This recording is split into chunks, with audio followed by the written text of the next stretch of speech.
We're talking today with Larry Hoogendoorn of Jenison, Michigan, and the interviewer is James Smither of the Grand Valley State University Veterans History Project. Okay, Larry, let's begin with just some basic background, and to start with, where and when were you born? Hudsonville, Michigan. Okay, what year? 1964. Okay, all right. And then did you grow up in Hudsonville? Yes. Okay. And what did your family do for a living when you were a kid? My father worked in a factory, Keeler Brass, for a while, and then he got drafted, and he went overseas and to Germany, and when he came back, he was a mailman. Okay.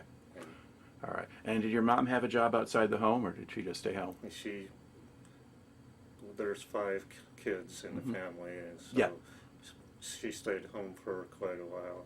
But then later on, she went and she is a mailman too. Okay. All right. Okay. And when did you finish high school? 82. 82? Yeah. Well, that'd be about right, because so. if you're born in 64, in you would have graduated in 82 or 3. Okay. I got my book if you want to see. Well, that's okay. Just basic there. Now, and what did you do after you got out of high school? I really didn't know what I wanted to do, and so some of my friends were going out to the military, and one of them came back from being in the military, and he hated it. And I talked to him about it, and I said, if it can't be that hard for so I'm going to try it. And so I went into the recruiter, and the recruiter, I wanted to go in the Air Force. So he told me, we'll find you a place for you. And so the recruiter, he said he'll come back in a day. Well, it was 2 weeks later,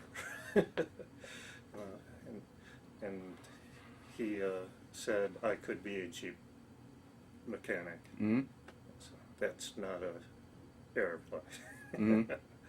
So when I was leaving, the Marine recruiter, yeah, he said, we have aviation in the Marine Corps, and 2 days later I was off to San Diego. Okay. And then when you get to San Diego, what's the reception like? You get off the airplane, and then what happens? Well, there's a little bit in there before. When I went to Detroit first, that's where they pick up all the... Okay. Right. And we got inoculated and all. Okay. Checked out. So. Okay. So you got your physical in Detroit? Yeah. Okay. Okay. So you did that first, and then did you fly from Detroit? Yeah. Okay. You didn't go home again. You just.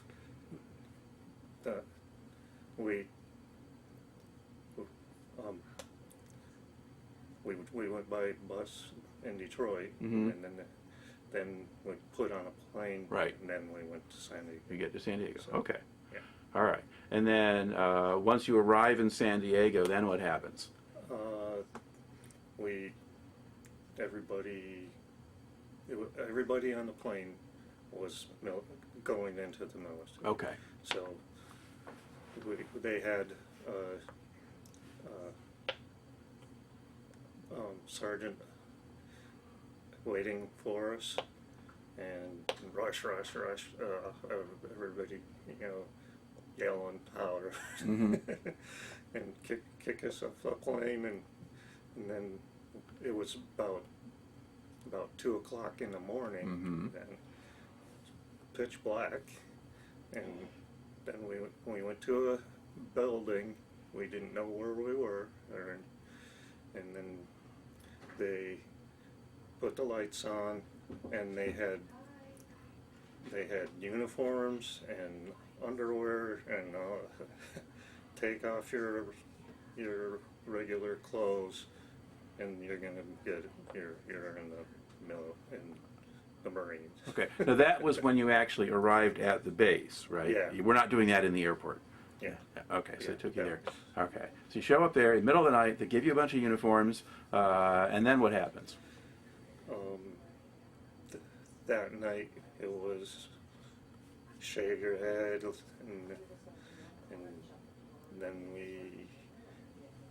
they first got haircuts. Then we went into that room, and they fit your uniforms Right. to us, boots and everything, and then by the time everybody were standing in uniform, and then we finally got to go to sleep for a little while, and about 2 hours, and then a trash can comes from and throws down the alley.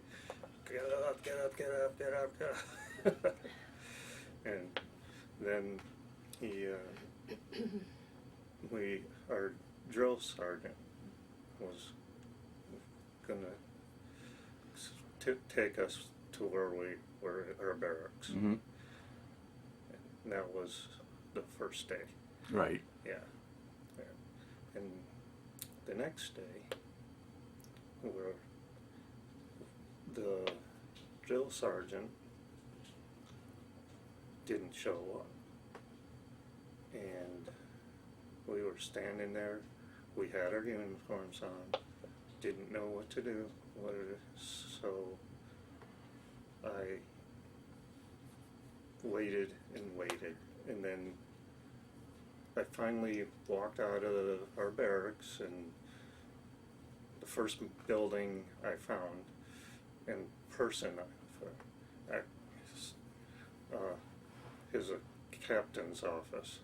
I didn't know what it was, and I said, our drill sergeant never showed up, and the captain was pretty pissed off. And so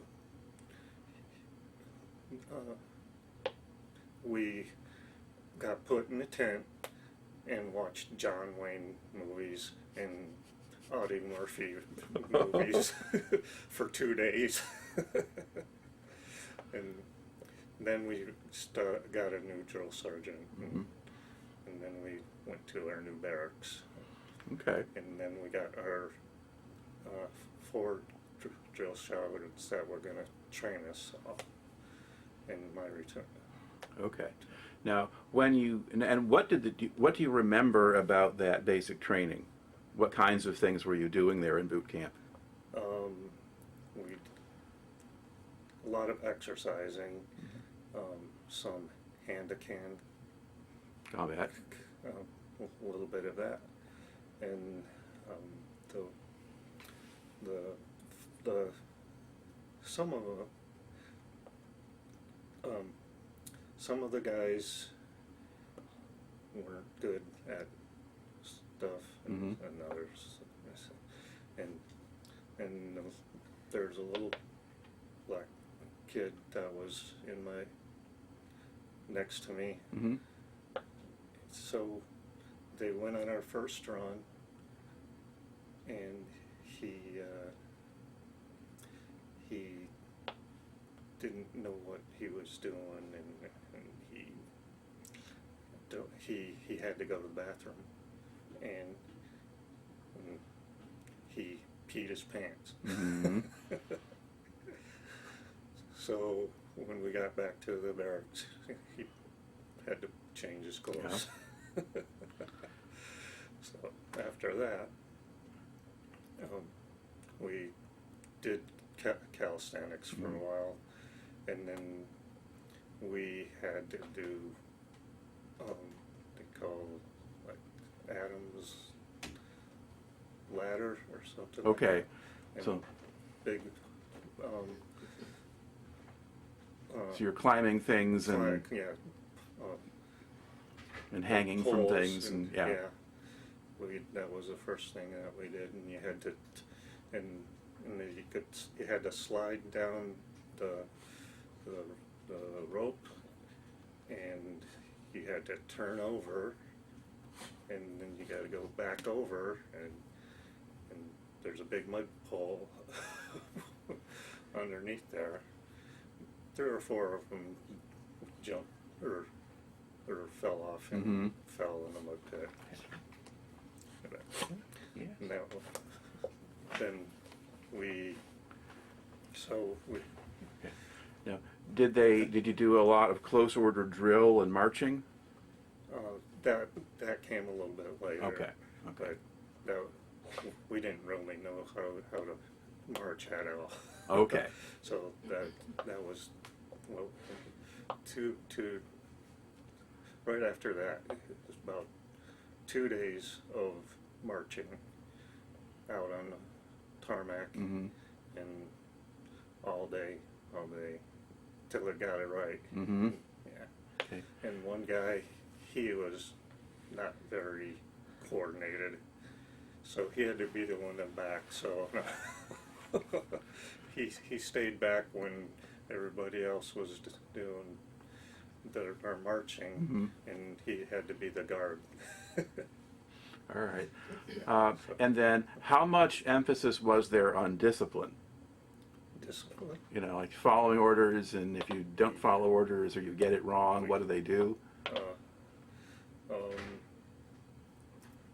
Our troops, my troop, they were pretty good. We started out. One of the guys was already in the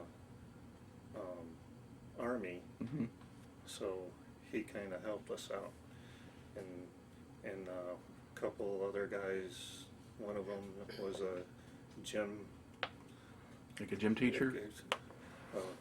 He was a teacher for gyms. Right, yeah. So he knew kind of what we're doing. So they all got together and kind of. So we gotta get a good regiment. Right. Okay. And then how did the sergeants treat you? I mean, were they fair or were they mean or what? They were fair.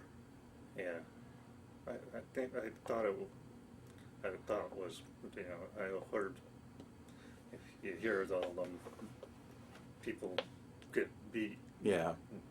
And the guy that got drunk, he lost his stripes on that. 2 days later we saw him, he no stripes. So he got demoted, but the guys who were running your platoon, they were pretty decent. Yeah. Okay. Yeah. All right. Now, do you remember how long you stayed at San Diego or how long that basic training lasted? 3 months. Okay. Yeah. All right. And then, had you already selected what your specialization was going to be? So. It was basic aviation. Okay. All right. And just before we left San Diego, they gave us some MOS. And I was, I don't remember what the, but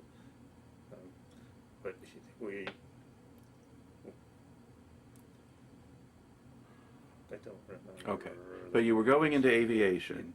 Yeah. All right. Now, did you spend any time in Camp Pendleton? Did you do any infantry training in Camp Pendleton before you went off for your yeah, training? Yeah, we went to a rifle range, Mm-hmm. and they went to the big camps, and we climbed the mountains, and they called it a lift, and Yeah. Yeah. So, Okay. and we stayed out there for a while, and we did night firing with the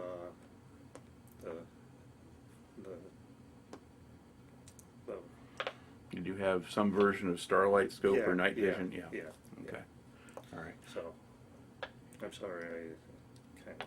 That's okay. That's okay. I mean, I know that basically the sort of standard thing for the Marines at that point was everybody does the boot camp, and then if you're going to have a specialization that's not infantry or combat arms, you spend a few weeks at Camp Pendleton and then move on.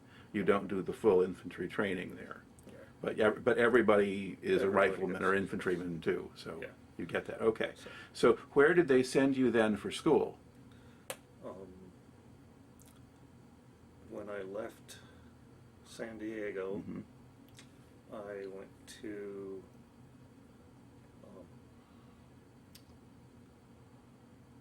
Go to Tennessee or Mississippi? It was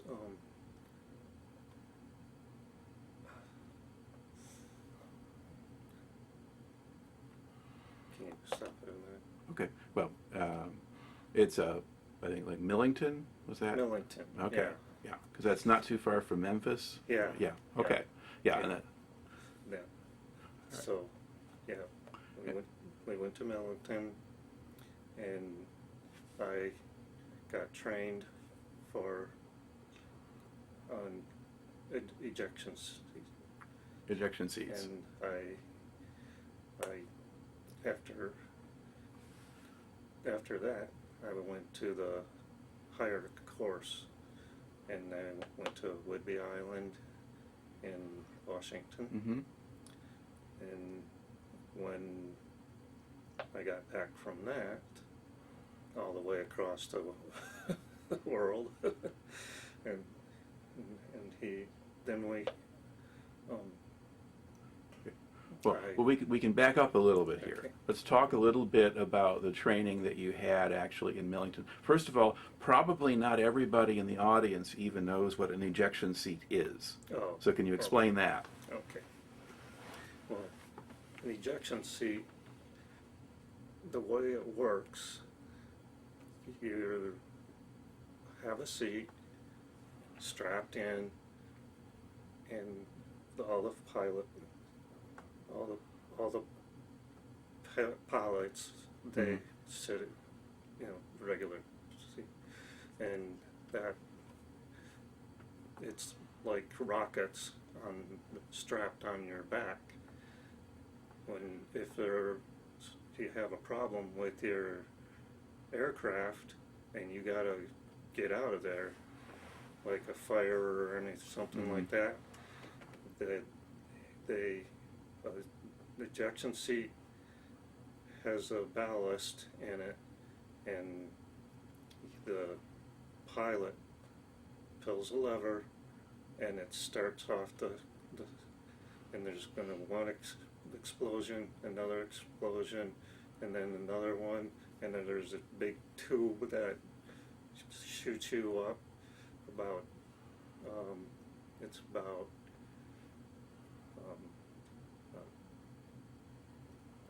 what was it, about more than 1,000 feet. Okay. In this. All right. So we're talking about somebody who's flying in like a jet aircraft, and the kind that has a canopy over the top you're sitting in. So the canopy goes off, and you shoot up into the air, and the plane crashes. Okay. Yeah. All right. And so basically, you had to learn how to angle the right, and I had to make sure they're always ready to go. Make sure the powders. Right. Things, they call them pancakes, because they're round explosions, and then in that tube, and it goes like that. And did you get to test these things? No, well, we had to, but they didn't blow up. Okay, but not with like real people riding in airplanes. No, Yeah, no. too expensive. Yeah. No, yeah. Okay. We saw a lot of movies about it, Mhm. so. And Top Gun, Yeah. it's a lie. Okay. So. All right. And then, about how long did you spend in Millington, do you think? I was Millington.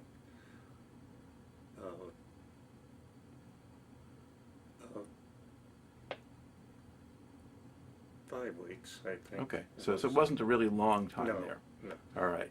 Because that was only the first part Okay. of my training. And then where did they do the second part? In That Whidbey Whidbey Island. Island. Okay, so now you go up to Washington. That's out Yeah. in Puget Yeah. Sound. Very pretty place. Yeah, Yeah. it's fun. Okay, you get to go there. And about how long did you spend there? I was there for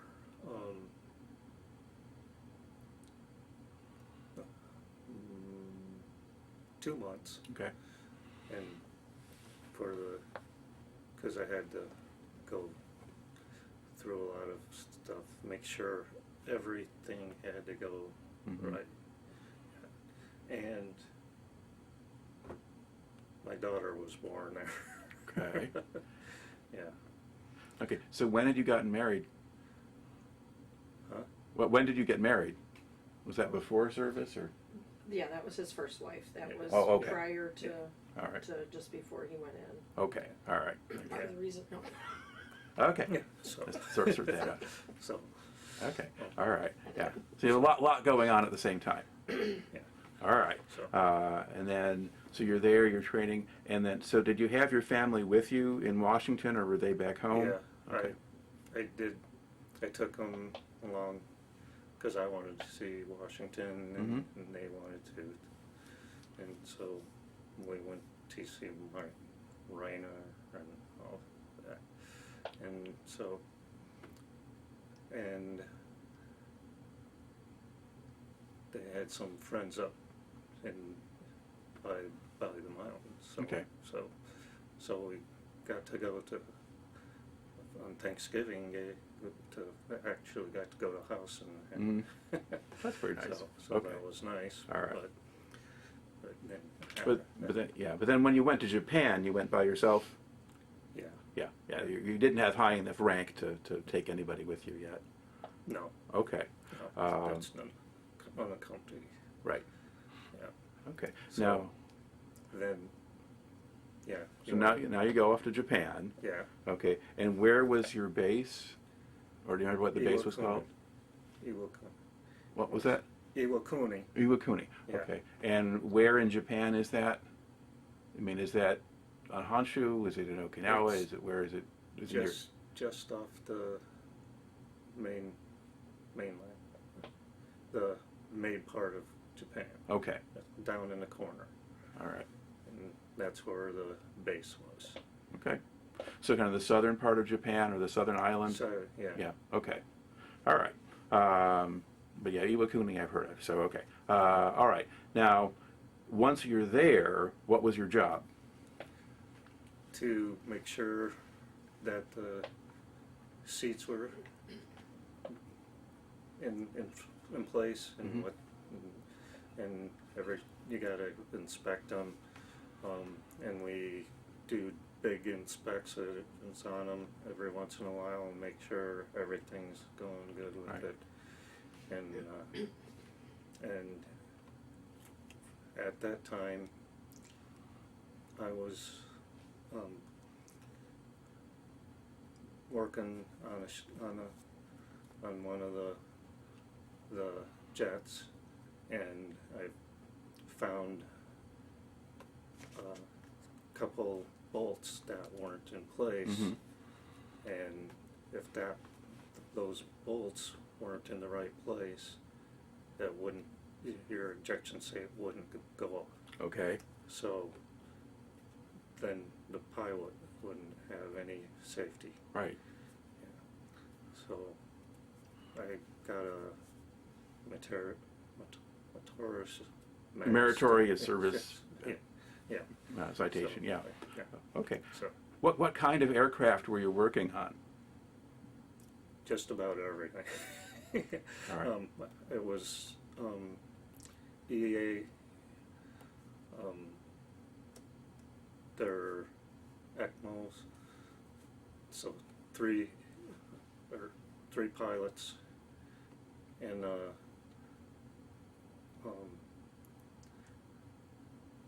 they call it an ECMO that is in there. So there's 4 pilots actually, but and Or at least and four air it's crew either- that need ejection seats? Yeah. Yeah. Okay. And they all if you have to shoot off, the nozzles on the seats are you have one this way, and this way. Say they don't just collide in the Right. air. So they could each be shot off in a different way. And so Okay. we had to make sure those nozzles are in the right thing. All lined up properly. Yeah. Yeah. Yeah.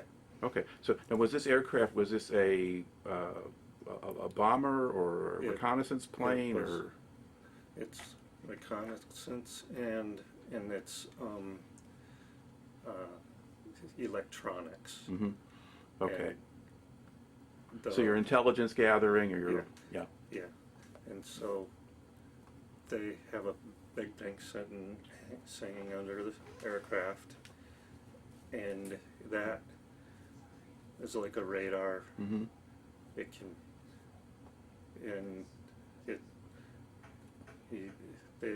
we can,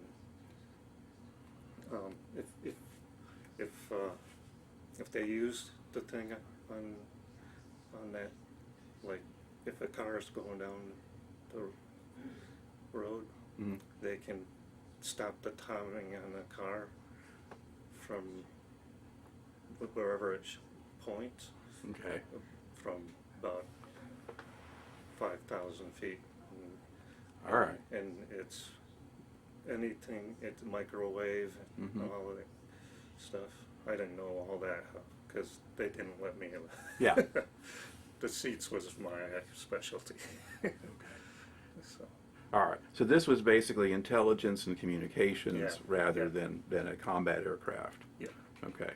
All right. Now, did you work on other types of aircraft, or was that the main one? Well, since at Cherry Point, they come in with all the different jets Mhm. and come in and some come out from other bases to get fuel, and then Mhm. they get the oxygen tanks and stuff.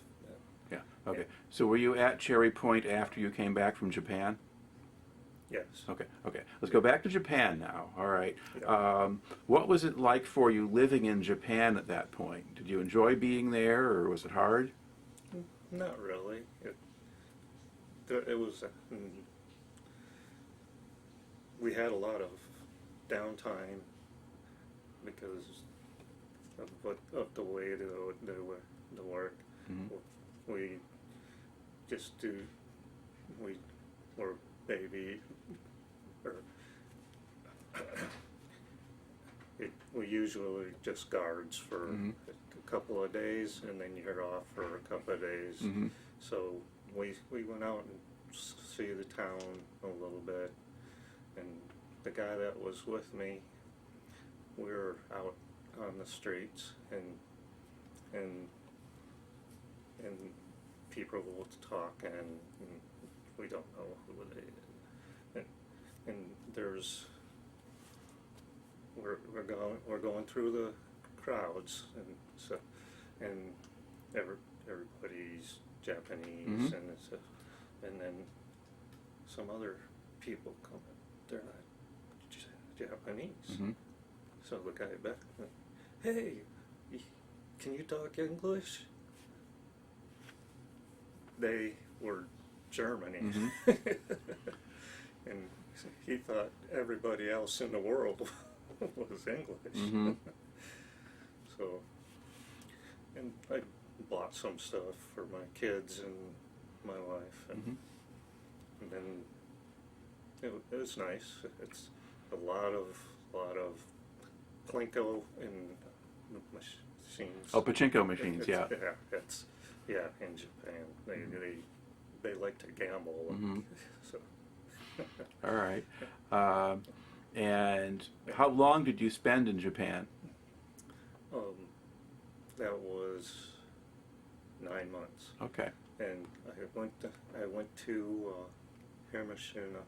Hiroshima, yeah. to see where the bomb was. It's not much left of it. Yeah. Yeah, because they kept that basically as the way it looked after the bomb hit. Yeah, and there was a big dome where the bomb came down on, and that survived. Not the outside of it, but the infrastructure of that. And that was amazing. And they had a museum, and they showed you when the bomb went off, the people were sitting on the stairs on the outside of the building. Their shadows were burned into the concrete forever. And then they were little coins were melted into the concrete too, because some people had pocket change in their pockets, and that where it stayed. Now, so a lot of pictures I'd never know that horrible. Yeah, well, that's why they made that sort of museum there, so we do remember that.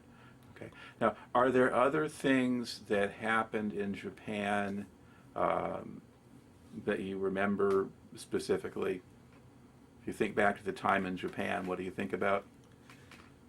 There's a lot of gardens, and like there's a big Seiko watch place. So there's this big clock. Okay, on Seiko there. watch. Yeah. And that keeps time. And I looked at that and watched, go to the Seiko company, and mostly we had to ride bikes, and the bikes are the main way to get around. Okay. And when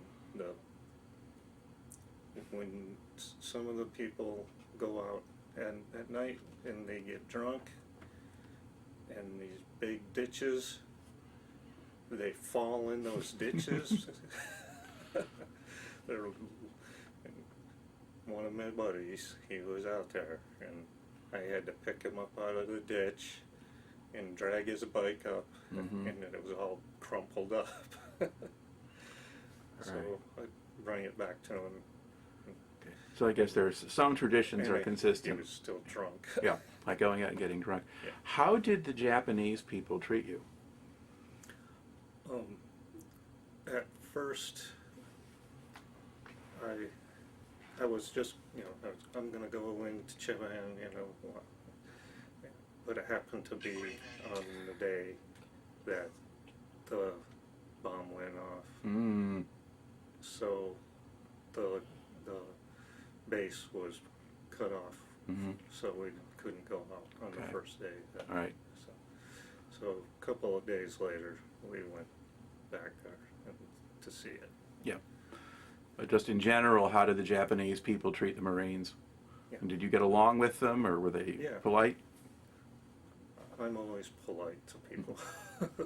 If I don't know them, I gotta be friendly first. Right. So. Until they give you a reason not to be. Yeah. Okay. Yeah. All right. They're really nice. We ate in a restaurant, and they were pretty good. Okay. Yeah, so, All right. So you spend 9 months in Japan, yeah. and then from there you come back, and then are you assigned to Cherry Point next? Is that your next duty station? Yeah, back to Cherry Point. Okay. Yeah. All right.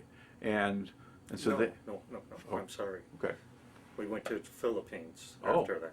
Okay. Were you based in the Philippines, or was that just a short stop? Yeah, it's pretty short, Okay. about 3 weeks Okay. or so. All right. And the Philippines is a whole jungle in itself. we heard don't throw anything to the monkeys, Okay. because you get a pile of shit in Yeah. your face. Monkeys throw things at you. Yes. Yes, yeah.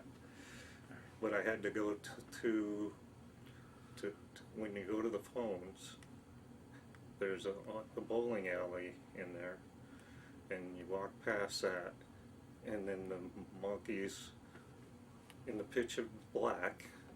There's no lights down. You just gotta kind of feel your way down to the bowling alley, and they'll just. You'd be walking along, and they just, and then it's crouching and grab on the fences and screech at you. It scare the crap out of you. Do you remember where you were in the Philippines? What the base was? And were you at Subic Bay, or were you? Subic Bay. Oh, okay. Yes. Yeah. All right. And then, did you work on aircraft there, or were you just waiting around? Yeah. No, we were working on the jets had to go to Australia Okay. and Korea. The pilots went over and they bring us back stuff from there. They'd make a list from, I never knew Okay. that they were doing that, like, because the tennis shoes are real cheap and all this stuff, and they find out after they are really sharp. But the Philippines was having a hurricane Oh. came up, Mm-hmm. and so everybody was supposed to be in the barracks or get to a safe place. Me and the guy that was with me, he were the only two people in the barracks, Oh. because all these other people had been there, and they know people and other people in the Philippines, and so, and it was my duty time anyways, so the other people would pay me to take their duty time, and so I made good money there. Okay. But then the hurricanes were coming, and we had to batten down the hatch. It's just everything was boarded up, and for about a week or Wow. so, and before it finally calmed Quiet. down. Yeah. Okay. So were you basically just stuck in the barracks the whole time, or? Yeah. There was a little,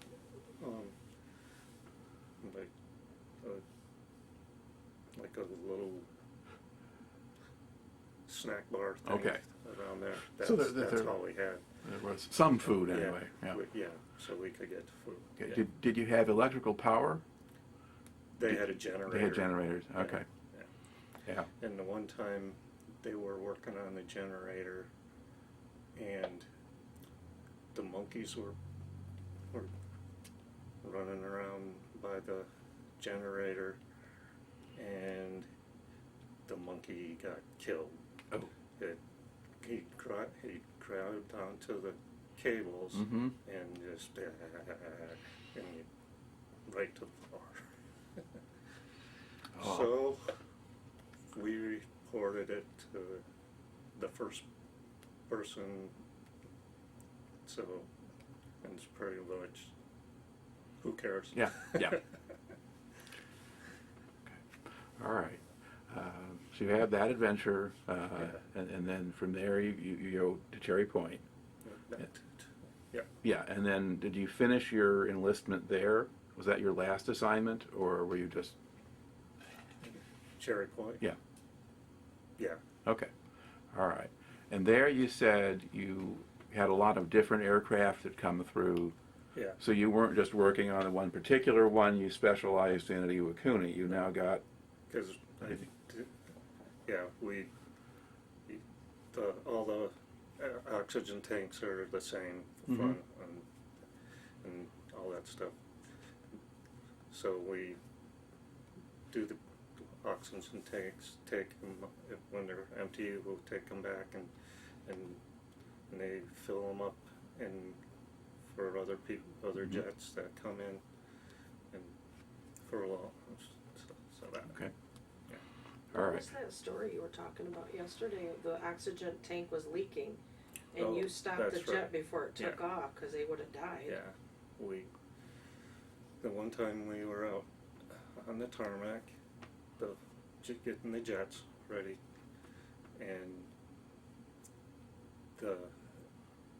we were putting the oxygen tank in it goes up under the belly of the aircraft, Mhm. and you lock it in, and then when we looked at it, looked a little stream of mist coming out of it, and then the pilots are all in there and ready to go, and they actually took off, and I tell them, go, don't get them out of there. Mm-hmm. And then they went around, came back onto the tarmac, Mm-hmm. and the whole inner back of the aircraft was iced up Mm-hmm. from the liquid oxygen. Okay. And that was pretty scary, because that could have blown up at any time. Mm-hmm. So you noticed. So I guess you noticed it when they were on the ground, but then they took off before you had a chance to even tell them. yeah, Oh, wow. Yeah. Okay. and that's because I had to run over across the hangar Yeah. to get to somebody to the radio. Right. to Right. Don't go. Okay. Come back. All right. Yeah. All right. But by that time, everybody else was a big cloud of, Mm-hmm. you know. There was something coming out of that Yeah. plane that shouldn't be Yeah. coming out of it. Yeah, Yeah. that's not right. Okay. So, yeah. So I got another terrorist. Yeah. Yeah. So you got another commendation for Yeah, that. yeah. Yeah. All right. Are there other things that happened at Cherry Point that sort of stand out in your memory? Well, a lot of stupid stuff. When I was there, we were just walking around and driving around there's alligators in the lakes, Mm-hmm. and one of my buddies, he wanted to go camping. I ain't going. So then he got drunk, and he got in his car, and he got his other buddy that was drunk too, and they go flying around me, and he goes, we're going hunting. we don't have any guns to hunt. Mm-hmm. No, we got a hammer. Okay. I said, that's not a good option. So I just watched him. I'd hear him going off in the distance, and then bang, bang, bang. When it all got done, the guy's car has been beat up with the hammer. Okay. And so then,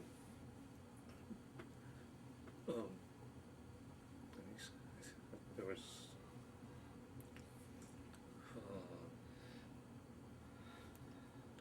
then we went to another place. Did you ever go to Camp Lejeune? Yes. Okay. What did you do there? That was when we were in training. Oh, okay. Yeah. So that we went to do the gas Okay. thing. So like a gas chamber, Yeah. trying the gas masks and things. Okay. Yeah. And a lot of people crying there. That was funny because I held my breath pretty good at that time, but a little few tears. Yeah. I got him out. I got it pretty easy. So, Okay. All right. some of them had to go back in because they didn't do it right. Mhm.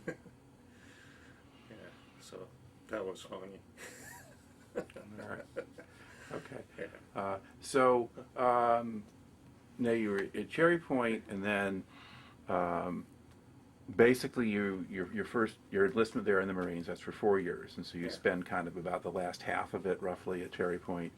Yeah. After everything else that you had before that. Yeah. Now, and at this point, then the enlistment is up, and you decide you're going to go back to civilian life. For a little while. Yeah. Yeah. I got a friend that was a builder, Mm-hmm. and he's come with work with me, Okay. and so it's a good job. Mhm. I figured they usually make good money, Mhm. but you have to be the boss to make the money. Okay. So he was a nice guy. He was a friend of my dad's, Mm-hmm. and he understood he couldn't pay me enough Right. because I've got a family. Mm-hmm. So I went back into the military All right. and into the Army now. Okay. So why did you go into the Army instead of back into the Marines? Just when I went back into the The recruiters? recruiters, Mhm. I had they said you can take any job you want Mhm. because of the stuff that I'm all good at, Right. and I wanted to fly, Okay. and the Blackhawks were just fairly new, Mm-hmm. and I was watching, and then I watches the movies of it, and I looked, that's what I want to do. Okay. So So describe what a Blackhawk is. it's a utility aircraft that can do multiple. We can be an ambulance because they get different turn, and then they have radars. They can make it bombers Mhm. because they can, and It can carry rockets and Carry- guns and things. carrier, yeah, and it can, and you can, with 4 tanks on it, you carry fuel for a long ways. Yeah. Okay. So it's sort of an upgrade of the old Hueys that they used back in Vietnam, Yeah, but it's similar in that it can do a lot of different things. So Yeah. basically, you're now it took birthplace of a lot of different things, Mm-hmm. and it was bigger and better. Right. Okay. So you'd be able to fly on that rather than just be stuck on the ground as a Yeah. mechanic. Yeah. Okay, so that was the idea. All right. So looks like in your records, so it was just a few months after you left the Marines, because you leave the Marines in '87 and in like April, and then it looks like you start in the Army again in September of '87, Well, or at least you sign up then. well, when I signed up again, Mhm. I had already done all the stuff from the Marines. Yeah.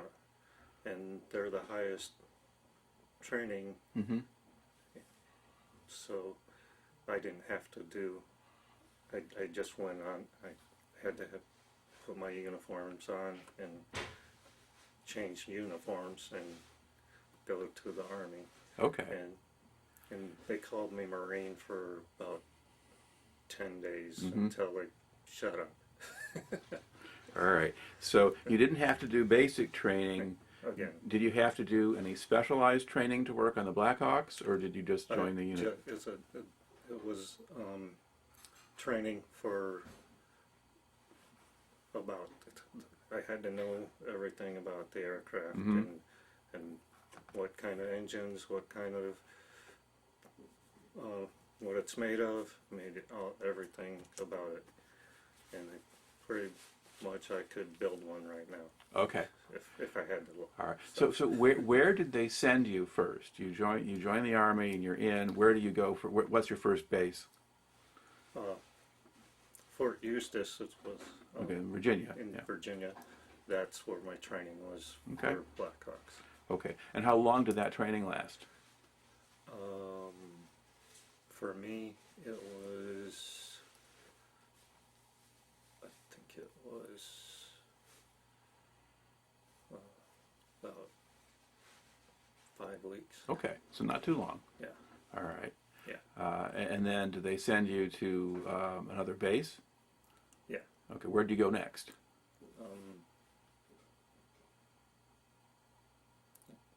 Did you go to Fort Rucker or somewhere else? No, Fort Polk, Louisiana. Louisiana. Okay. Yeah. Yeah. And that was a big infantry training base back in the Vietnam era. Yeah. Yeah. And And they were just cleaning it all up. When I got there, there's still buildings that were half and debris all Mhm. over, and they were cleaning it up, and because the barracks were all trashed, Mhm.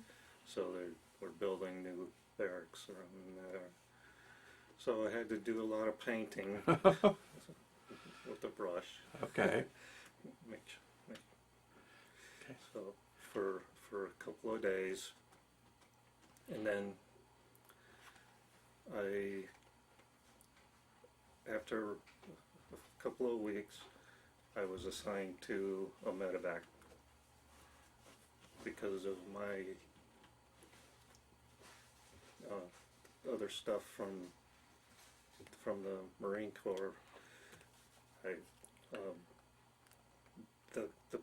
The people wanted for Medevac have to be the best. Okay. All right. So you had okay. And I mean, the way I work and they liked how I do, how I, the colonel.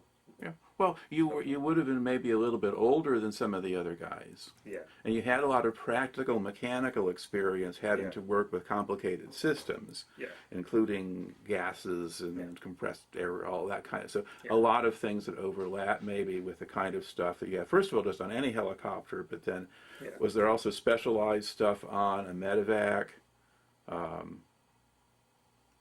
That also you could work with better than the other guys, or were you just generally more able? When I got there and I found out it was Medevac,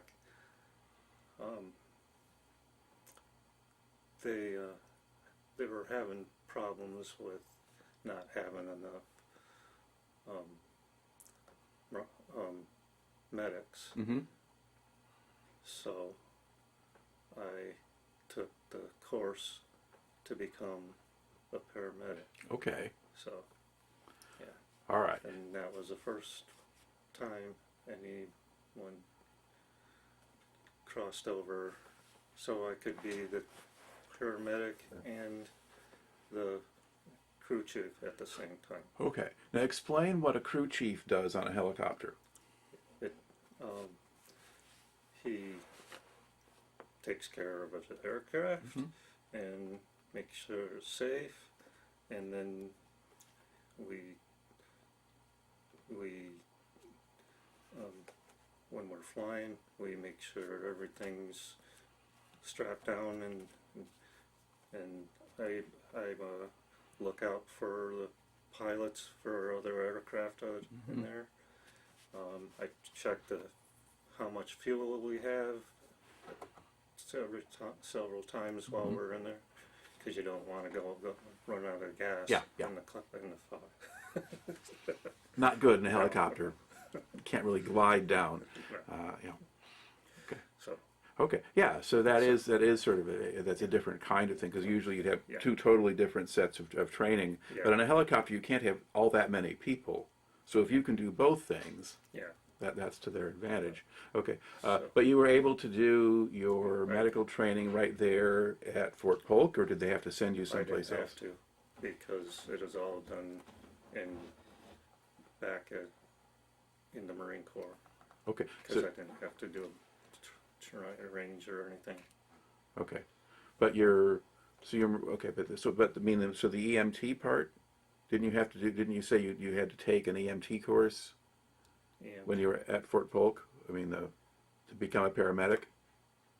oh yeah, Yeah. So you did, but yeah, you could I- do that at Fort yeah. Polk, though. yeah, Okay, that's what I was. Okay, Yeah. so you're doing that there. yeah. They came up to us there's so many, because there are other the medics have a course that Mhm. and somewhat you got to redo it over to make sure you're up to par. Okay, So then I just jumped in there, and yeah, and just joined them. And Okay, but you didn't have to go down to Fort Sam Houston or anything like that, because Army medics normally train there. Yeah. Okay, you didn't do that. Okay, about how long did you stay at Fort Polk? that was 4 years. Okay, so, but somewhere along the line, we start to get trouble in the Persian Gulf. So you enlist in '87, and then did you go to the Middle East then in '91 at the time of Yes. the Gulf War? Just before, Mm-hmm. I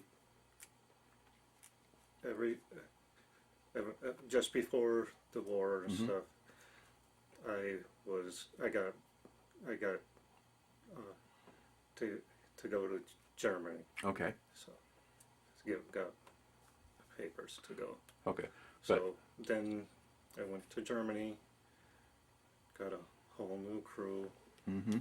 and the guys that were there weren't too friendly, Mm-hmm. because I knew more than they did. Okay. And so I made charge of it right away, and now you're the boss. Now you Mhm. gotta like me. Yeah.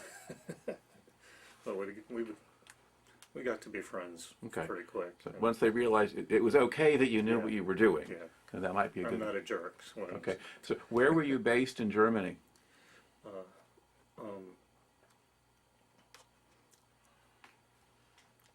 Right, Gables. Wurzburg. Wurzburg, okay. Outside. Yeah, All that right. was the closest place. Okay. And then Now, was that just a regular transfer, or were you sent there because you were going to join a unit that was going to support the Gulf War effort? no, Okay. It was just general. Okay. So you're just moving on to a new base at this point. Yeah. And Okay. the war hadn't started. Right. Okay. Now, had you re-enlisted by this time, or had you decided to re-enlist? Yeah. Okay. I got my sergeant's strips and I. Yeah. Enlisted. Okay.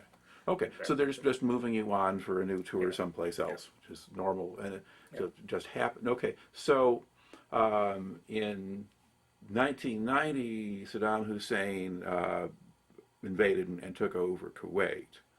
And then shortly after that, the Americans start sending people into the Middle East, primarily into Saudi Arabia at that point, but they're also sending them up into Turkey. So there's a variety of things that are going on there. Now, while those things were happening, were you paying any attention to that? I had to. Okay. I was forced to. Mm-hmm. All right. When Germany, our unit, we had to fly from all across from Germany to go to Turkey. Mm-hmm. So on the way there, we had to go over the Alps, Mm-hmm. and we came into a blizzard. So we have to put down. We didn't know where the bases were at that time. Okay. So Now, we found out that there, from the towers, they say there's a small base in Italy. Mm-hmm. So we went to Italy Mm-hmm. for about 4 days until the blizzard. Okay. So were you flying in the helicopter? Yeah. Oh, okay. So you were actually taking your Blackhawks and you were flying them, so you weren't Right. loading them onto Yeah, a ship we- or something and no. sending them. Okay. That would be why, because normally a jet aircraft would just fly over it. Yeah. But you couldn't do that. Yeah. You had to get on the Yeah. ground. Okay. So you had a little tourist stop in Italy for a few days. Yeah. And then Yeah. continue on. Okay. So- So where do you go in Turkey? Incirlik. In Chile? About you invading the airspace. All right. So now we gotten to the point in your story here where you've flown to Turkey and you were at the base at Incirlik, and so Greece and flew to Greece and then to Turkey. Greece, and yeah. then, all that. And then when we got to Turkey, Mhm. it was raining and red clay stuck like glue to Mhm. your boots, and it was a big mess. I got pictures of boots that tall. And so then the captain comes to me, we need a VIP. Yeah, what do you mean? I've never done VIP. The general needs an aircraft and he wants it clean. Oh, That was the worst part of it. So I got my electronic guy. I got him to make a box so that 6 people can hear from the pilot Mhm. and to all the people in the back, and one can switch it off if the pilot doesn't want to hear it. So he got that. He made that for me, Mhm. and we hung it from the top of the so in the roof of the aircraft, helicopter, yeah. and we got it put in there so it wouldn't fall out or anything. And then I took him along with me to be my gunner because Mhm. we only had more room. All right. So- Now, so was this aircraft then? Was this not a Medevac, or does Yeah. the Medevac still have a gunner? No, I wasn't, and when I went to Germany, Okay. they just put me into a line unit. Okay. All right. And why? I got all this training Mhm. now, and I can't use it. Right. That was kind of crazy. Okay. That's the Army, you know. All right. And now, so who was the general that you were flying around? What's Was it Shalikashvili? yeah, Yeah. Shelley. Yeah. I always the first part, Shalikashvili. Mm, yeah. And he was kind of picky, and he had to have orange juice every day, and he had cookies, and so I got some of the girls that are in the chow hut. Mhm. I talked to them at this time. I gotta get going, and the general's gonna want this and this. So I was friends with those girls. Mhm. So every day they had it ready for me, and they put it up, packed it in the cooler in the aircraft, and then to when we were getting ready, everything was muddy. So we went down to where these little ditches where the people sell carpets Mhm. and the thing. And my buddy Gilly, we said, how much is this blanket or rug Mhm. gonna cost us? And the guy said $5. So we measured it, and it fit just right. The fringe hangs out Mhm. out of the door. So you got a rug for the inside of the helicopter. Yeah. Okay. So then the first day, the general get in there, and he sat there, and he looked at it, and he smiled. That's my flying carpet. Yeah. So we got to be the VIP all the way through. Okay. So did this start before the actual fighting?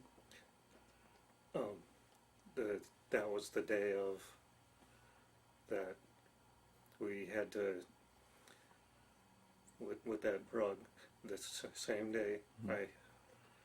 we had to take the ambassador of Beirut back to Cyprus and get his family out of there, and then the war started. Okay. So you have to go to Baghdad to get the American ambassador out of Iraq, or were you? No, when the you said- the you said ambassador was already in- gone through Okay, all so of that, but he was in Beirut? so he was in Cyprus. Okay.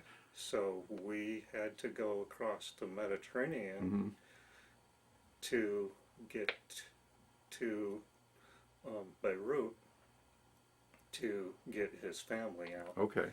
and on our way to go get, and we're watching, there's a cow, Mhm. feet up, floating, and we thought that was kind of funny, but anyway, we got there to Beirut. They told me you cannot put a foot on On the ground. and Yeah. they had turrets with machine guns, so the aircraft's just hovering, and I wasn't supposed to. How am I gonna do this? so I pulled the door just a little bit, and had another guy, the guy that's telling me I can't do it. Mm-hmm. So I told him, pull it, and he grabbed it and he slung my door, and the door fell off my Oh. aircraft. So now I looked at him now, and he was, oh, okay. So I trying to work to get Try to get the door back on. yeah get the door back on, and meanwhile one of the other guys were throwing all their luggage and everything they wanted to Mm-hmm. go with them to the embassy, and so we got it packed up to top to top, and then so we had to take the seats out and put them in the back, and so we just had just a box thing for in the back of the aircraft. Okay. Well, So no. So were you just taking okay. boxes out, or did you have people to take with you too? They had people and 'Cause it- stuff, but so- there are too many people. If we put up the seats, Mm-hmm. we wouldn't have enough room. Okay. So everybody was sitting on the luggage and Mhm. packed in there. Okay. Now, was the helicopter allowed to land, or was it still hovering? It was still hovering. So you're trying to do all of this while the Yes. helicopter is not actually Yeah. touching the ground, Yeah. because the Lebanese authorities just didn't really want you there, or I don't know. Yeah. They just that was their thing. okay. So, but I was the only one that put a foot on the ground. in Beirut Okay. that day. Did you manage to get the door back on? Yes. Okay. Yes, and I fixed it so it wouldn't come off. All right. Okay, so that was a little bit of an adventure there. Yeah, that Yeah. was. And that was right when the war started? Yes, Okay. on that day. It Okay. was. All right. And this was the American ambassador to Iraq that had gone to Beirut, or his family, they had all gone to Beirut, Yeah, and you had to get the family up to Cyprus. to Cyprus, Okay. safe. All right. And the next day, the building right across from it got bombed. And we could see it from Mhm. Cyprus. The big building Smoke. go down. So, Okay. And then from Cyprus, did you just fly back to Turkey? Or we Bye. stayed there. We had a little base there. Mhm. And the British had a base Yeah, on there, yeah. so we set up there, and we stayed there for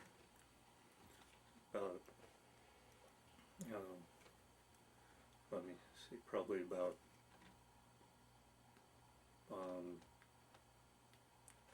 5 weeks. Or so. okay. And with just the one helicopter? No. Oh, We made a truce with the British, Mhm. so they wanted to see our aircraft and Okay. how they work, and then the pilots they trade places, Mhm. and they flew around and doing things. Okay. And then we for a while the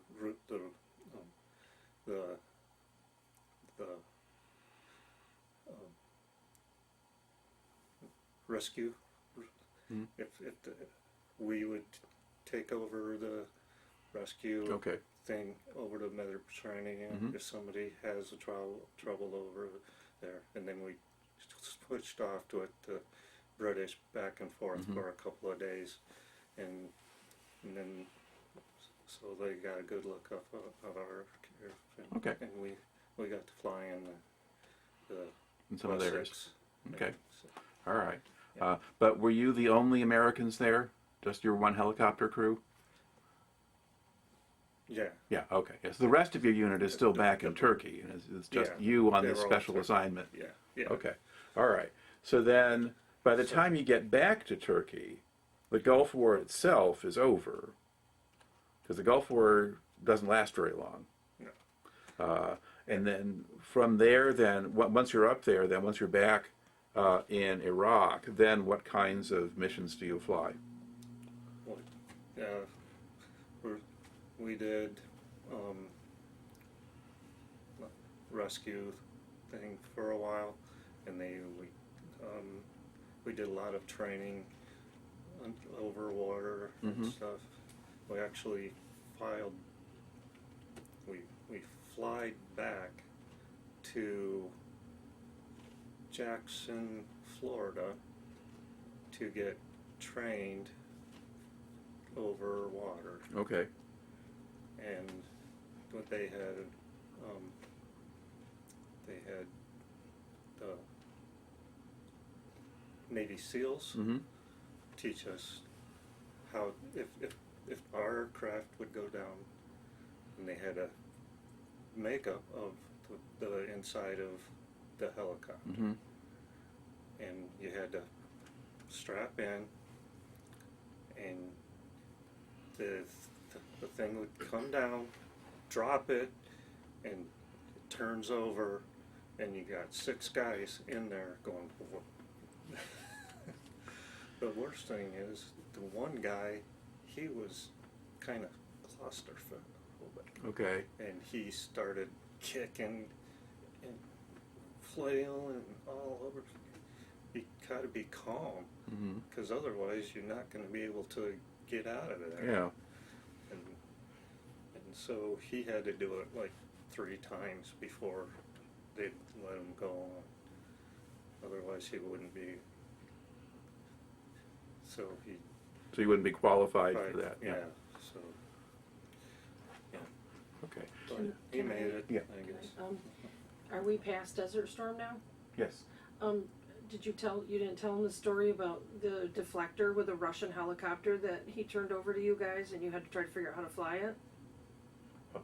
Oh, that's not there yet. That's not we're Desert not- Storm? Is No, that, where no, was no, that no. at? No, that's. Okay, I just want to make sure you get Okay. that story and All it's a right. good one. Okay. All right. Okay. So All you right. so you went to so you go to Florida for basically the air sea rescue training or the air sea Yeah. training. And But that then- was for 2 days. Okay. So Okay. And then you're back there to and Turkey. Back and back. Okay. And forth. All right. So you're back there. All right. And that's flying like that. That's bad for your ears. And I already had bad ears from it, from diving and stuff. And so I ruptured my eardrums. Ugh. And blood coming out.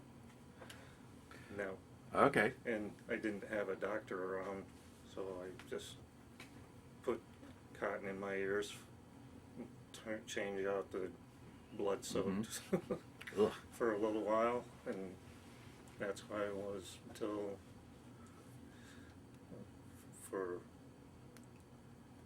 we were getting ready to be done with the war. Okay. Yeah. All right.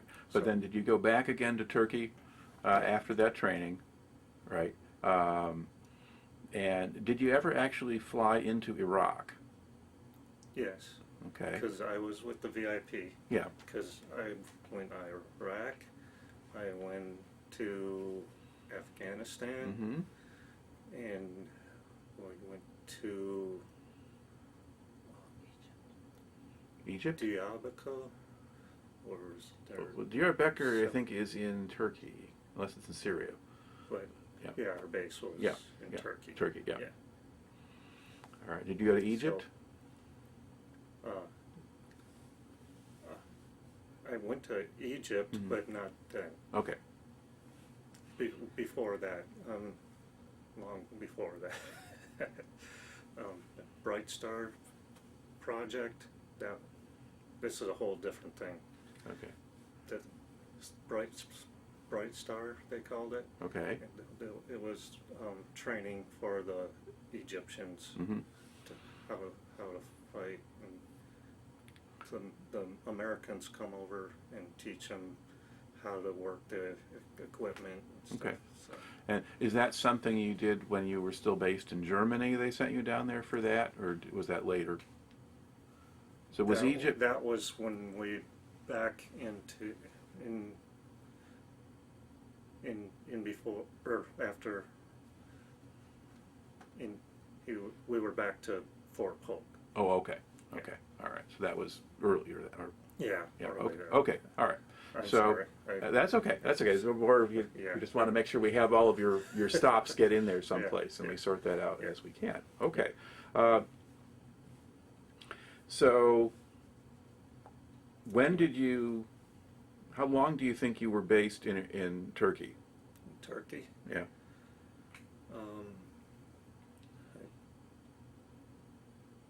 Not much more than a month. Okay.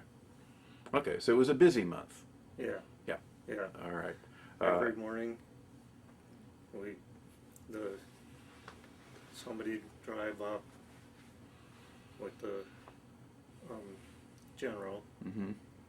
and he'd get in our helicopter and give him his orange juice or anything that he asked for the day, Right. night before.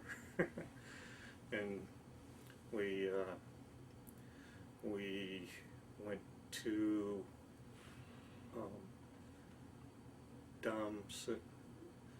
Saddam's, Mm-hmm. they call it the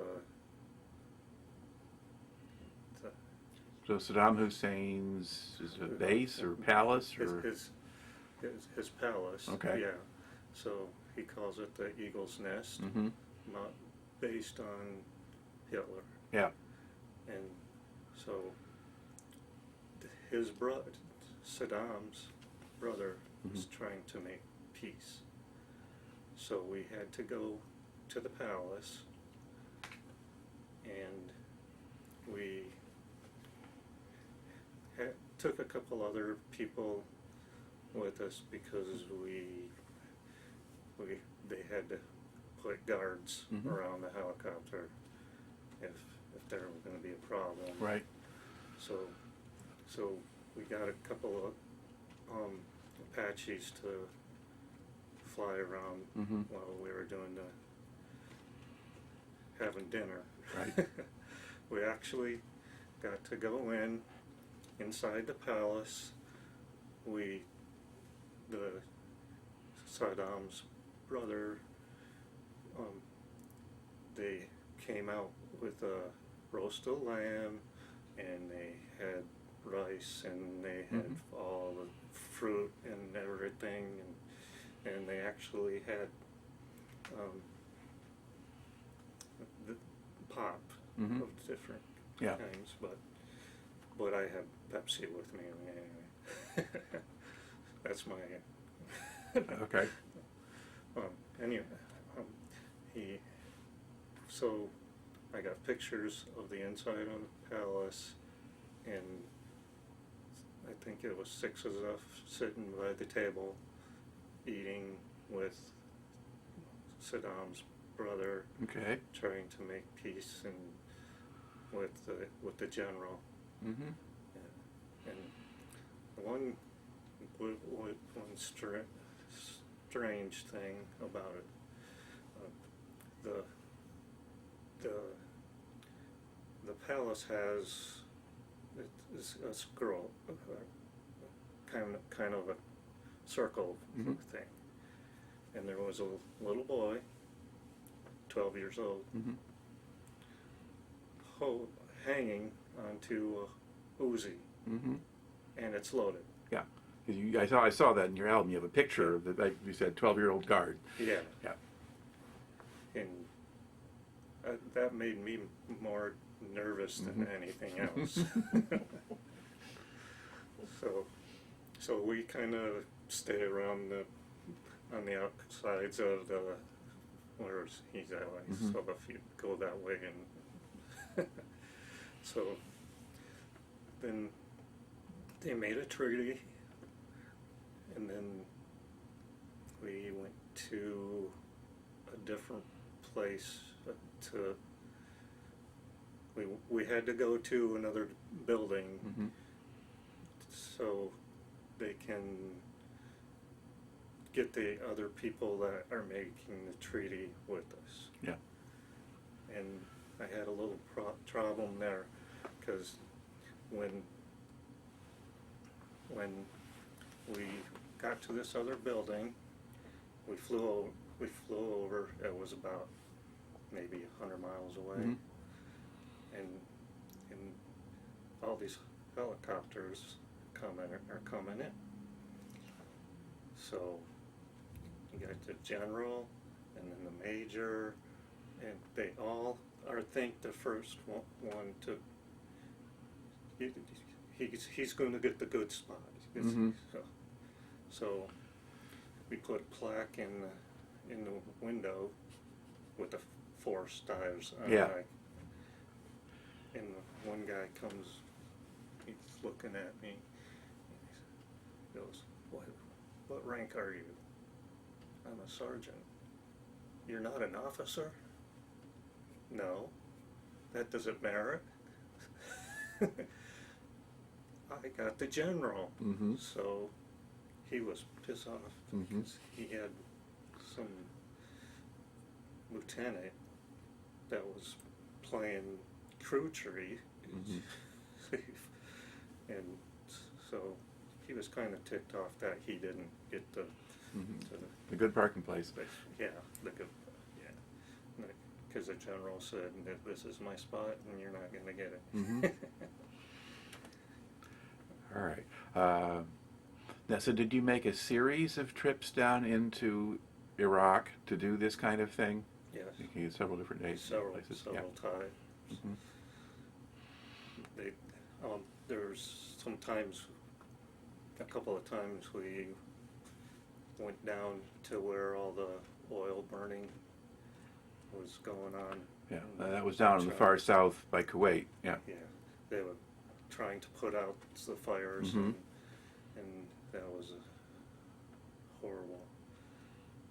We put masks on so we tried to keep some of the smoke off us. Mm-hmm. And were you just flying over and observing, or did you land over there? And We would, if wherever the general said to Mhm. land, we did. Okay. And they also had one time the BBC came and they wanted to go along with the general, and the problem there was all my good crew chiefs Mm-hmm. were on different aircraft. Right. So the worst, his name is Ernest.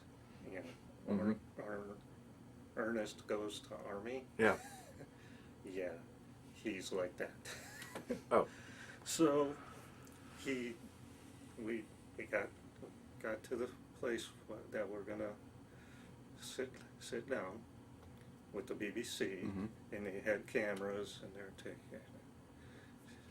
And then the crew chief dumps the hydraulic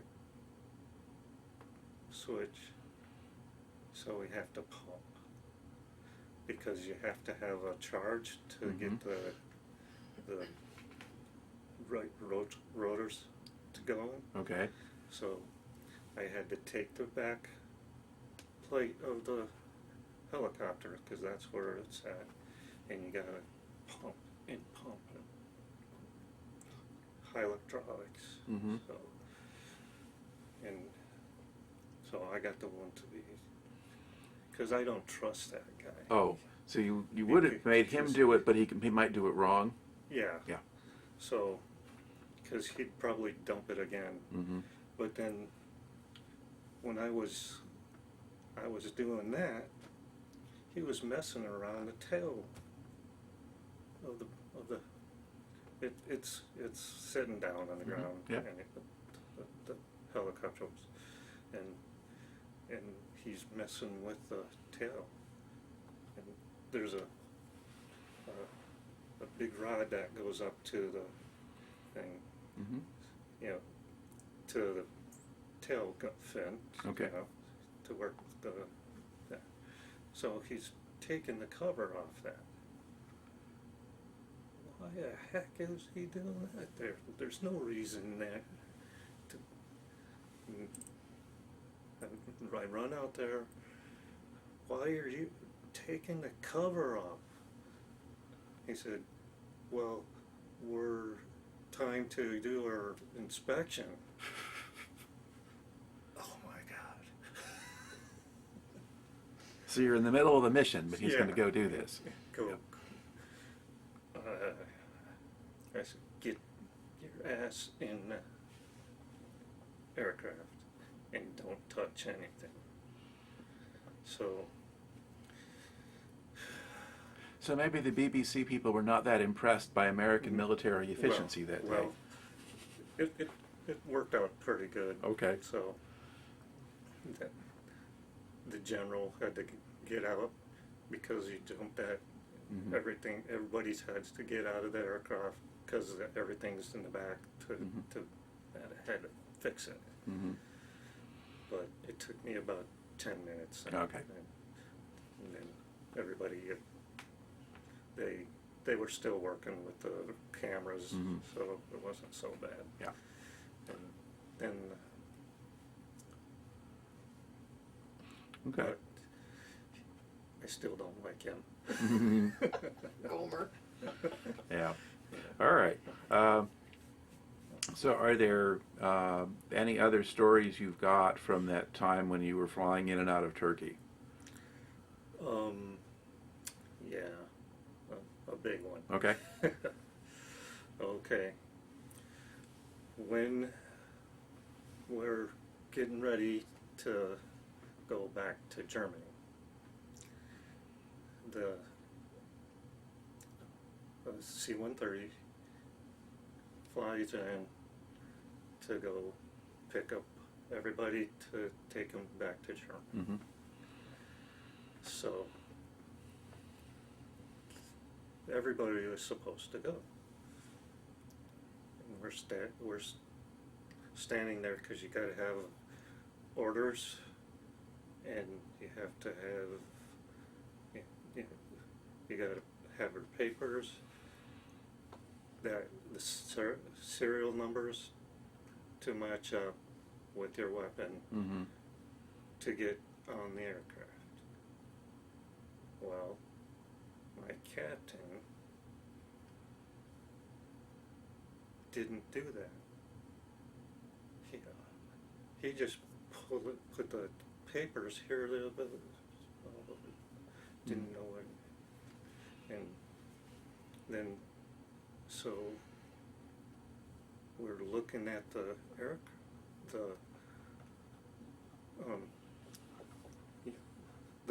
rifles. Mhm.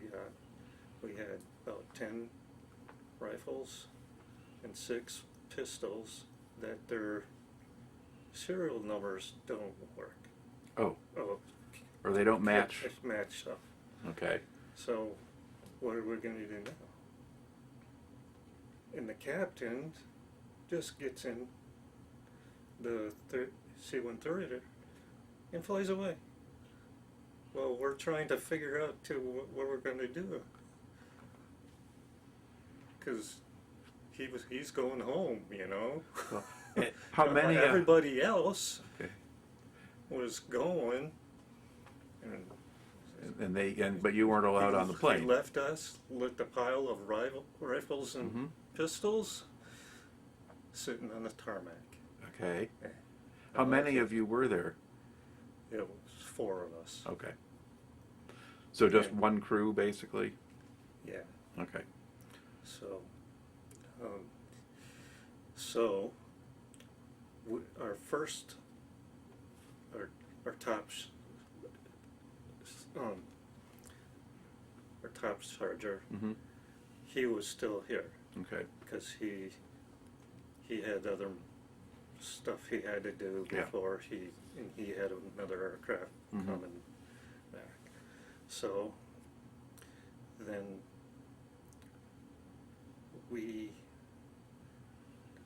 it got to be dark out. The airport shutting down. Mhm. The top's not there. Where's he? Or he didn't bring what we was supposed to do. Mhm. So we had. I watched how they did it because you got to have a stamp Mhm. to get into the country Mhm. and a different color stamp to get out. Mhm. So while I was sitting there watching them for a little while, I told the guys, because we have all our gear Mhm. in my aircraft, Mhm. and get you guys put your flight suits on. Mhm. Okay. And there was a C-130 coming, and then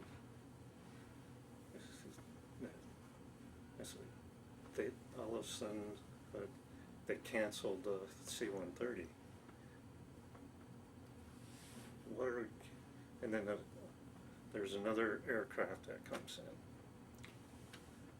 in, and we got and looking at my rifles. We're sitting in the airport with the 11 or so Mhm. rifles Right. and 6 Pistols. pistols. Yeah. And this guy comes in. He had a suit on, and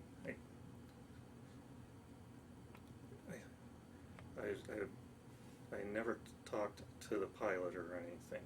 I talked to the crew chief. Mhm. During the day, we went up to the tower and we got the papers to get stamped. Mhm. So, but we had to first have a blank,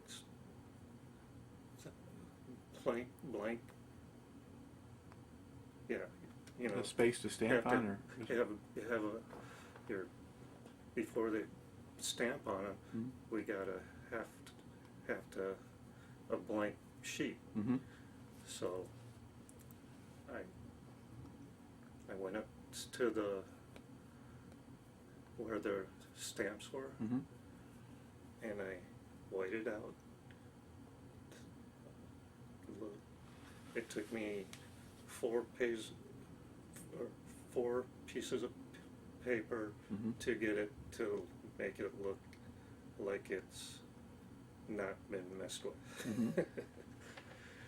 So I got the next aircraft that's going to come in. We're getting in line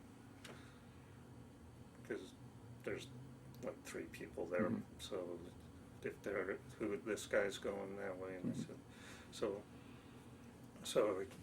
I got my guys together, and I said, I went out there on the tarmac, and I talked to the crew chief on that airplane that was there, and it was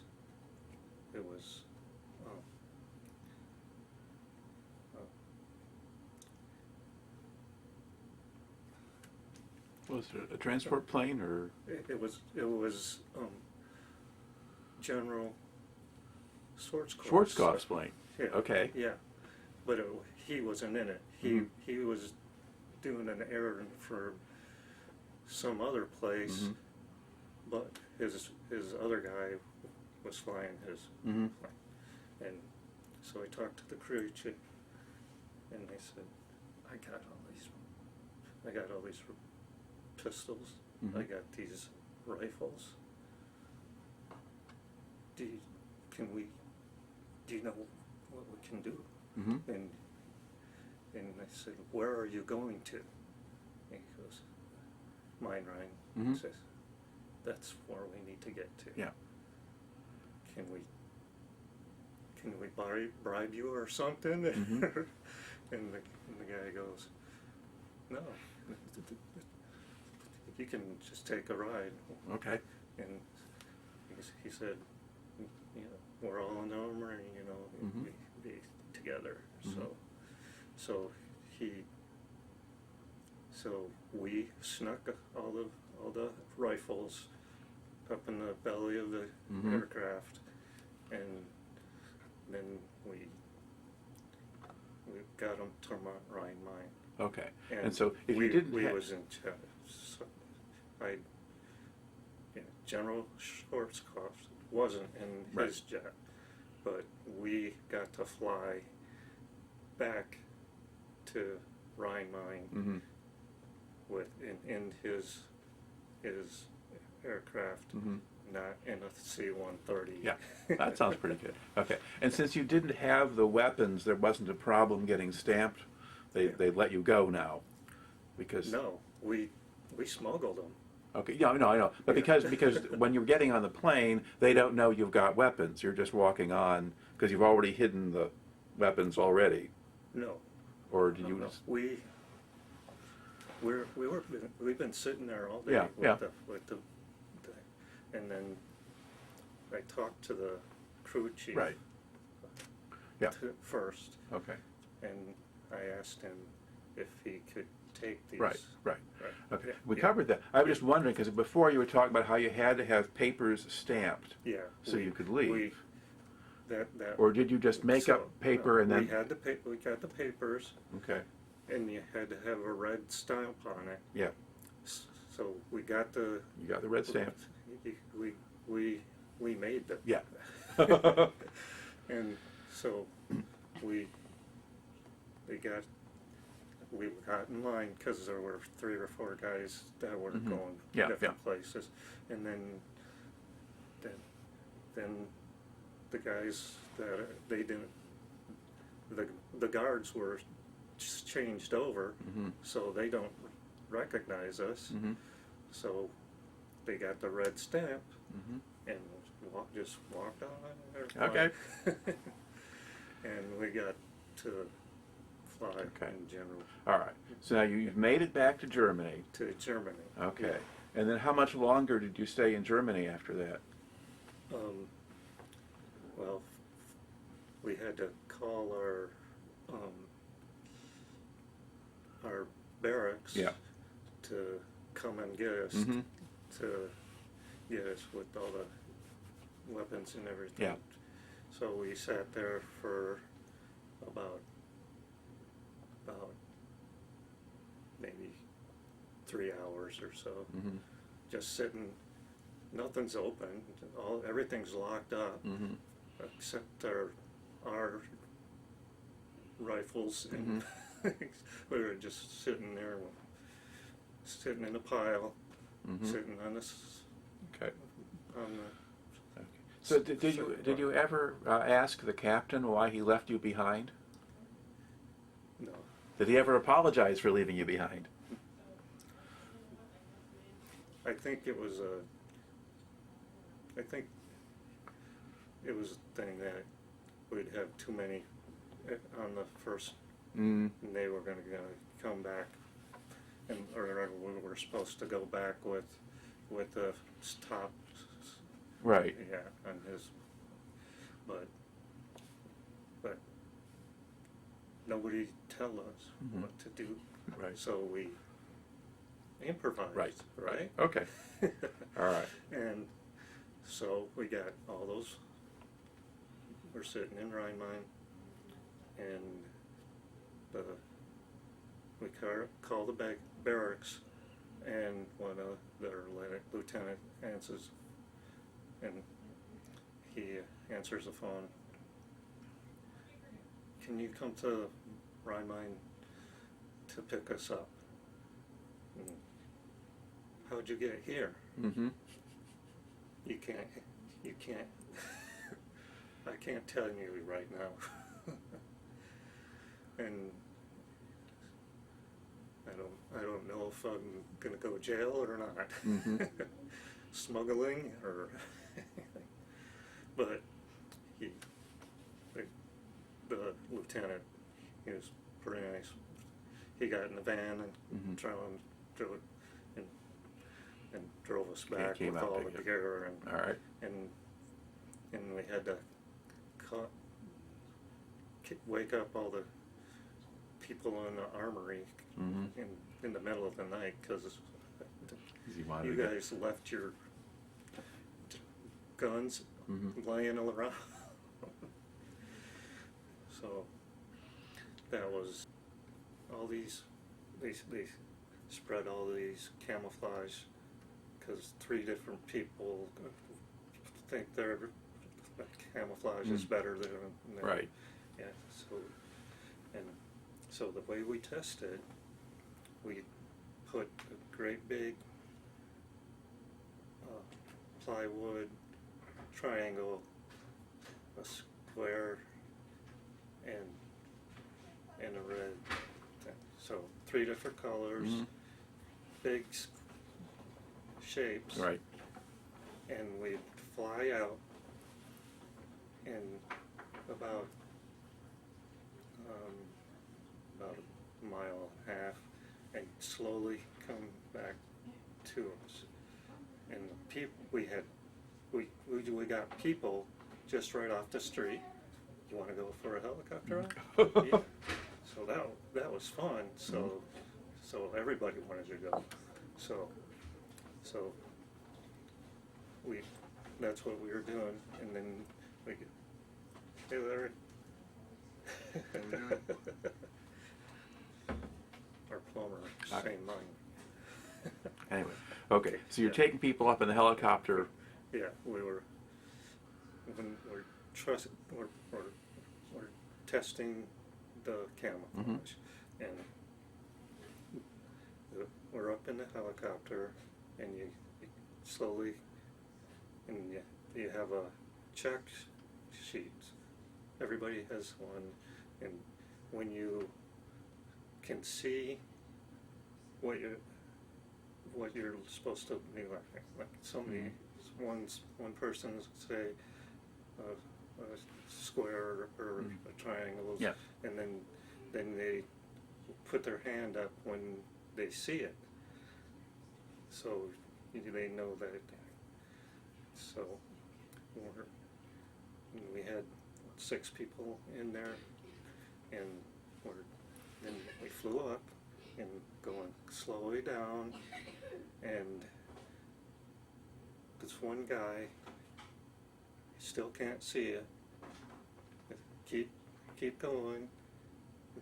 I can't see it. You can't see it. He can't see it. I'm going, what the heck? He's sitting in the next seat. And I looked at him, and he pulls out his glasses, and they're like that. Okay, you're not going to do this anymore. All right. So that's the Pensacola adventure. Yeah, that Okay. was that. All right. What other kinds of things were you testing? Radar. Okay. I that aircraft there Okay. up there too. All right. And did that work okay as a combat helicopter? Yeah, Okay. Yeah, because a lot of things, like when it's cold and snowing, the wipers and stuff, they have gold lining around on their in the windshields, and you push a button and it just goes, the water goes just falls off, and so we had to test that. Okay. So, yeah. Did you talk about your Operation Comfort when you were over there? Yeah, Explain what that was. Okay. Operation Comfort. Comfort was part of the storm, part of it. The comfort part was there's rangers were we had rangers out. They bring food to the people that were getting away from Saddam, and then we would take crates of food and everything, and one day we were working with the Rangers and hook them up the parachute on the crate, and they got it all. We got it lifted up and up to so much, and then just the chute. We slide the crate off, Right. and this one lady, she's running to catch the crate. We're screaming and yelling, and we threw a green chem light at her, and I got her attention, but she didn't get hurt real bad, but she did get hurt. Okay, so she's trying to catch a crate coming down with a parachute. Yeah, but the crate's this big. Yeah. So That's okay. Now, were you doing this over the northern part of Iraq? yeah. Yeah, so the Kurdish area probably. Up in the north Yeah. part, Okay. up in the mountains, and the Rangers were in charge of that area, and we were camped really close to that. And the first time we set up camp, there were old buildings broken down, just little jots of concrete and everything. But we had our tent, so we took the tent and draped it over what was left of the building. So that's what, and so we used for our house for a little while. Okay. And when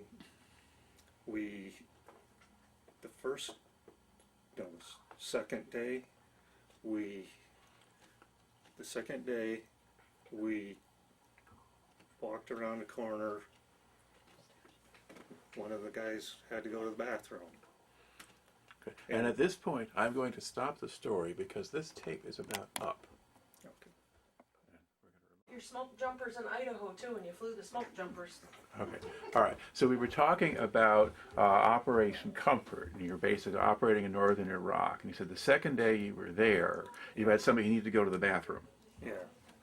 And we had a little tent part thing, and he went around the corner to go to the bathroom, and he didn't come back, and he just didn't you don't want to look around to it's on somebody's peeing, and I looked around, and he was standing right on that far from a mine. Oh. So he couldn't tell anybody because he was over by the bathroom. So I ran over and I said, and I said, this guy's having this problem. This is what and then the Rangers came, and it took them about 20 minutes to disarm it, and he was relieved after that. Yeah. So they take pick sacks, and they gear. They look like they're really. The guys are really strong, and they take all their gear, fire gear, and they jump with the parachute right in the middle of the fire. Wow. And then they lay out like a aluminum looking square, and that's what they'll cover them with, and then the water splashes on them, and then they go over again a couple of times, and then we were there for about 3 weeks, and then it snowed, and so that put the fires Puts the out. fire out.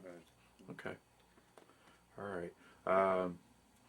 Now, okay. So, are there other key stories, or we got it? Well, in Egypt, you saved some lady from being abducted on a camel Oh, yeah. by a guy that was going to okay. just take her and Okay. stuff. Oh, they give them the drugs. that. The animal area. Yeah, I forgot what they call that, but a lot of those I now. warned those guys in the pool. That's But you're gonna get malaria. they find now that a lot of that stuff, they're contributing it to the Gulf War illness, the different things they were given during that time also, and the exposures to stuff. And That does. You mentioned the pool. That does remind me. You have in the pictures you got this picture of a swimming pool of Yeah. sorts. Now, was that in Turkey that you had that, or at one of Yeah. your bases in the U.S.? Where was that? That was in. I think we were in Iraq. Okay. Yeah. Because when we'd fly out, they go down through the canyon, and then when they come up, there's a whole bunch of caves, and there's supposed to be the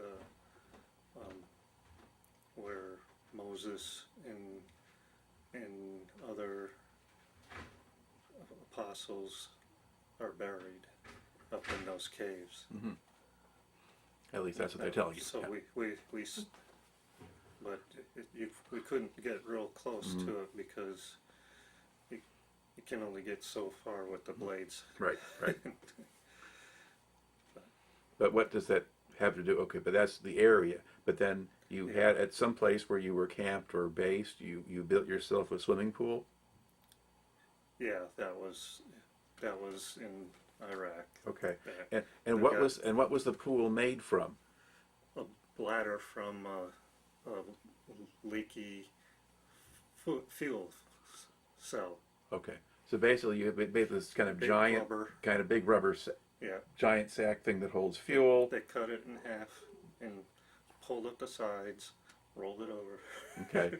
So you had this big rubber thing, Yeah, but it was still something that used to hold fuel. yeah. Yeah. So you didn't swim in it. No, I didn't. Okay. All right. I think that probably pretty well takes care of the story. We've certainly gotten a lot of different things recorded here. yeah, I'm trying to think. I think we've Yeah. touched on just a little bit of everything. Yeah.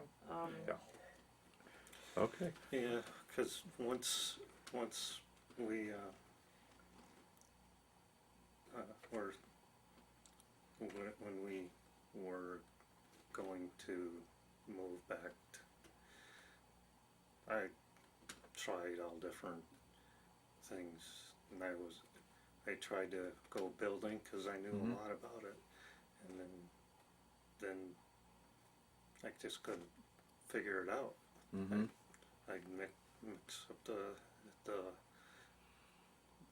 tapes and how tough this and that. He went through several different jobs after he left the bean plant because they were under new management and people were leaving and getting fired, and he just wanted a backup plan. So he started another job in a warehouse in Minnesota, working with the page one printers with the trucks and stuff. Yeah. And he'd come home and he'd say things, and I'd think, that doesn't sound like you. Like he got in trouble for not doing this or not doing that. And so he went through 4 or 5 different jobs, and I kept seeing it go from a really big, important job down farther and farther and farther. And when we moved out here, he started at Zealand as a plant manager, which was a big position. And they said something's wrong, and then they let him go. And then it went down to being a warehouse worker, where there I seen him having difficulty. He'd tell me, but see, he'd come home from work, he'd eat, he'd go to sleep, he'd get up, he'd watch TV, he'd go to work. I didn't see it so much. There was not any visible. His routine was very routine. I didn't notice so much of the failures that were going on and how hard it was for him to be learning things. I did notice this. He started to have trouble speaking, and this aphasia that he has now, and it's hard for him to get the right words in there, and he stutters. That started then to become something. So I pushed really hard for them to do more study, because they just wanted to say he was depressed. And I said, no, there's something wrong inside. Something's not right. Well, I'm sorry you have to go through all of this. No, I think you wound up doing a good job of telling us, telling your story. There's a whole lot of things that are going to stay, with me certainly, as I'm to General Shalikashvili and his orange juice and his cookies. I mean, that by itself is. And the biggest thing is he'd never do it differently, even knowing the outcome. Yeah. He wouldn't change it. Well, you got to do a lot of remarkable things and experience things that most of us never see, and that's part of why we record these stories. All right, so I'm glad we're able to do that. So just thank you for taking the time to share the story today. Thank you. All right, now. Yeah, he kept saying he wanted